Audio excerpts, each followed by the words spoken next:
प्यारे बच्चों, जय हिंद। आपका हमारे यूट्यूब चैनल में हार्दिक स्वागत है। आपके नेशनल अचीवमेंट सर्वे अर्थात नेस की तैयारी अच्छी चल रही होगी। आज हम इसी के अंतर्गत सप्ताह 17 में कक्षा तीसरी विषय हिंदी का संपूर्ण हल देखेंगे। आप नेस से संबंधित सभी वीडियो हमारे चैनल की प्लेलिस्ट में जाकर देख लीजिए और अच्छी तैयारी कर लीजिए, जिससे आपका नेस का पेपर बहुत अच्छा जाए। और अभी तक आपने हमारे चैनल को सब्सक्राइब नहीं किया तो कर लीजिए। गद्यांश 427। निम्न तालिका के आधार पर प्रश्नों के उत्तर में सही विकल्प पर गोला लगाइए। विशेषताएं: श्रीकांत, श्रीशेखर, श्रीमती विनीता, सुश्री अंजुम। यहाँ पर 4 व्यक्तियों की विशेषताएं हैं। आँखों का रंग श्रीकांत का भूरा, शेखर का काला, विनीता का नीला और अंजुम का भूरा। नाक: श्रीकांत की नुकीली, शेखर की चौड़ी, विनीता की लंबी, अंजुम की नुकीली। बाल: श्रीकांत के सीधे काले, शेखर के घुंघराले, विनीता के छोटे छोटे और अंजुम के लंबे। मुंह: श्रीकांत गोल मुंह, पतले ओंठ, शेखर लंबा मुंह, मोटे ओंठ, विनीता गोल मुंह, फैले ओंठ और अंजुम चौड़ा मुंह, पतले ओंठ। रुचियाँ: श्रीकांत कविता और कहानी लिखना, शेखर चित्रकारी करना, विनीता खाना बनाना और अंजुम पत्र पत्रिकाएं पढ़ना। स्वभाव: श्रीकांत शांत, शेखर गुस्सैल, विनीता मिलन अनुसार और अंजुम हंसमुख। अब इस तालिका के आधार पर प्रश्न देखें। प्रश्न पहला: तालिका के अनुसार किन 2 व्यक्तियों के ओंठ एक जैसे हैं? तो ओंठ देखें हम यहाँ पर पतले, मोटे, फैले, पतले। तो पतले पतले 2 जगह है, पतले ओंठ श्रीकांत के में और सुश्री अंजुम में। तो इसलिए इसका सही होगा श्रीकांत और सुश्री अंजुम, बी वाला उत्तर सही होगा। प्रश्न दूसरा: किन 2 व्यक्तियों का स्वभाव एक दूसरे से विपरीत है? तो यहाँ देखें, स्वभाव में शांत, गुस्सैल, मिलन अनुसार हंसमुख। तो शांत और गुस्सैल एक दूसरे का विपरीत है, तो श्रीकांत और श्रीशेखर। इसलिए इसका सही उत्तर होगा सी, श्रीकांत और श्रीशेखर। प्रश्न तीसरा: किन 2 व्यक्तियों की रुचियां साहित्यिक क्षेत्र में समान है? तो रुचियां देखें हम, कविता और कहानी लिखना, पत्र पत्रिकाएं पढ़ना। ये साहित्यिक क्षेत्र है श्रीकांत और सुश्री अंजुम के लिए।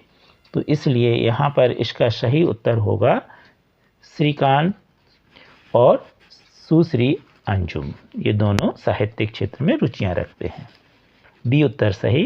प्रश्न चौथा: श्रीकांत और सुश्री अंजुम के किन 2 अंगों में समानता है? तो इस प्रश्न के 2 उत्तर सही हैं, नाक और आँख। तो नाक दोनों की नुकीली है और आँखों का रंग भूरा और ओंठ जो हैं वो पतले हैं। तो देखें हम, आँख दोनों की भूरी हैं, नाक दोनों की नुकीली है और ओंठ दोनों के पतले हैं। इसलिए इस प्रश्न के 2 उत्तर होंगे, ए भी सही है, सी भी सही है। अब देखें हम प्रश्न 5वां। यह तालिका किससे संबंधित है? व्यक्तिगत गुणों से, पारिवारिक गुणों से, सामाजिक गुणों से, राष्ट्रीय गुणों से। तो इसका ए उत्तर सही होगा व्यक्तिगत गुणों से। वीडियो के नीचे यहाँ पर मोर लिखा है, यहाँ पर आप अपने मोबाइल में टच कर दीजिए तो यह पेज कुछ इस तरह खुल जाएगा। पुनः यहाँ पर आप मोर देख रहे हैं तो यहाँ पर आप टच कर दीजिए तो यह आपकी नेस की प्लेलिस्ट खुल चुकी है। अब आपको जिस सप्ताह का वीडियो देखना हो, जिस विषय का, उसे आप देख सकते हैं। मान लीजिए हमें 9वें सप्ताह का वीडियो देखना है तो यहाँ पर हम 9वें सप्ताह में टच कर देंगे, क्लिक कर देंगे तो हमारे ये वीडियो खुल चुके हैं।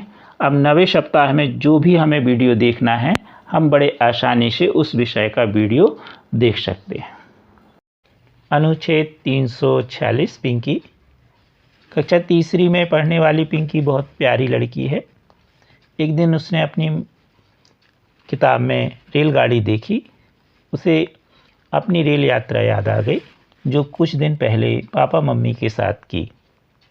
पिंकी ने चाक उठाई और फिर क्या था, दीवार पर रेलगाड़ी का इंजन बना दिया। उसमें पहला डिब्बा जुड़ गया, दूसरा डिब्बा जुड़ गया, जुड़ते जुड़ते कई सारे डिब्बे जुड़ गए। जब चौक खत्म हो गई, पिंकी उठी। उसने देखा कक्षा की आधी दीवार पर रेलगाड़ी बन चुकी है। फिर क्या हुआ, रेलगाड़ी दिल्ली गई, मुंबई गई, अमेरिका गई, नानी के घर गई और दादाजी के घर गई। हम इस गद्यांश पर आधारित प्रश्न देखें। पहला प्रश्न, पिंकी ने रेलगाड़ी कहाँ बनाई? दीवार पर, किताब पर, डिब्बे पर, बोर्ड पर। तो उसने दीवार पर बनाई, जैसा कि इसमें आपको स्पष्ट है कि दीवार पर रेलगाड़ी बनाई। प्रश्न दूसरा, डिब्बे बनाना कब बंद हुआ? जब पिंकी थक गई, जब दीवार खत्म हो गई, जब डिब्बे खत्म हो गए, जब चौक खत्म हो गई। तो जब चौक खत्म हो गई तब उसने बंद कर दिया। तो इसका सही उत्तर डी वाला होगा। यहाँ पर ये डी में निशान कर लीजिए। प्रश्न तीसरा, रेलगाड़ी कहाँ नहीं गई? दिल्ली, मुंबई, अमेरिका या होशंगाबाद। तो गद्यांश में दिया है दिल्ली, मुंबई, अमेरिका, नानी के घर और दादाजी के घर। होशंगाबाद नहीं गई, इसलिए डी उत्तर इसका सही होगा। प्रश्न चौथा, पिंकी ने यात्रा किसके साथ की? पापा के साथ, मम्मी के साथ, मम्मी पापा के साथ, दादा दादी के साथ। तो मम्मी पापा के साथ। तो सी उत्तर सही है। प्रश्न पांचवा, डिब्बा का बहुवचन कौन सा है? डिब्बियाँ, डिब्बी, लड़कियाँ, डिब्बे। तो डिब्बा का बहुवचन होगा डिब्बे। डी वाला उत्तर सही है। कृपया हमारे वीडियो को लाइक एवं शेयर अवश्य कीजिए और अभी तक चैनल सब्सक्राइब नहीं किया तो कर लीजिए। Thank you.